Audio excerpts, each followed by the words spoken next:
All right, welcome to Psyched for Grad School.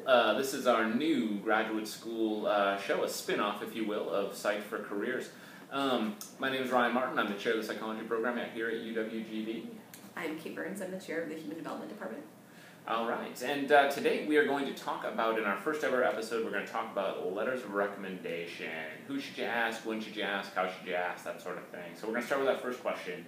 Who? So who should students ask for letters of rec?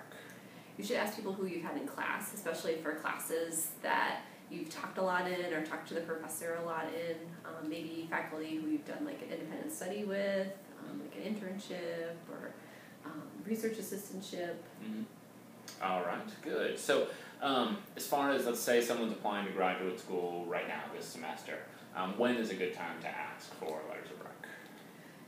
Earlier is good, so as much time as you can give the faculty member, the better. So sometimes you might want to ask now and then give them more of the final details once you kind of have decided on your schools, but more time is usually better. But usually you want to have at least a month before those deadlines. Yep. Yeah, I think an important thing for students to remember is that the more time you give us and the better prepared you are, the better a letter we can write, right? If we're rushing to do something, we all know what happens when we rush, and so it makes sense to give us a little more time and that sort of thing.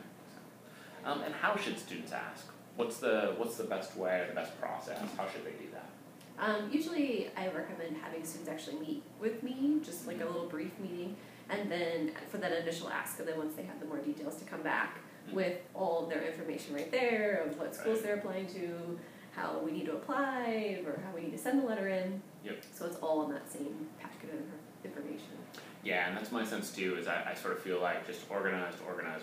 The more organized you can be.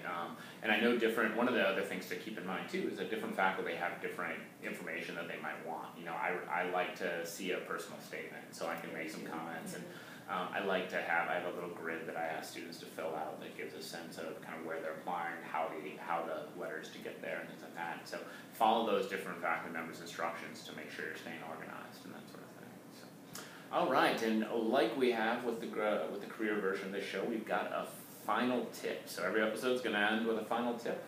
What is today's final tip? So the final tip would be the number of schools that you should apply to. So for PhD programs, probably somewhere closer to like 7 to 12, with maybe some master's programs thrown in there, just in case. You never know what's going to happen with grad school. And then for master's programs, like 4 to 7 programs to apply to.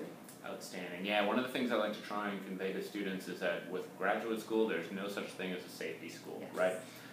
That, it doesn't mean that there aren't some programs that might be a little easier to get into than others, but it just means, there's just no such thing. Even the perfect candidate for a school, there are some years where it just isn't a good fit, or maybe that particular professor isn't taking students, things like that. So the more schools you apply to, the better your chances. So, all right, that is all we have for today. Thank you very much for tuning in. We'll be back later with more episodes. Bye.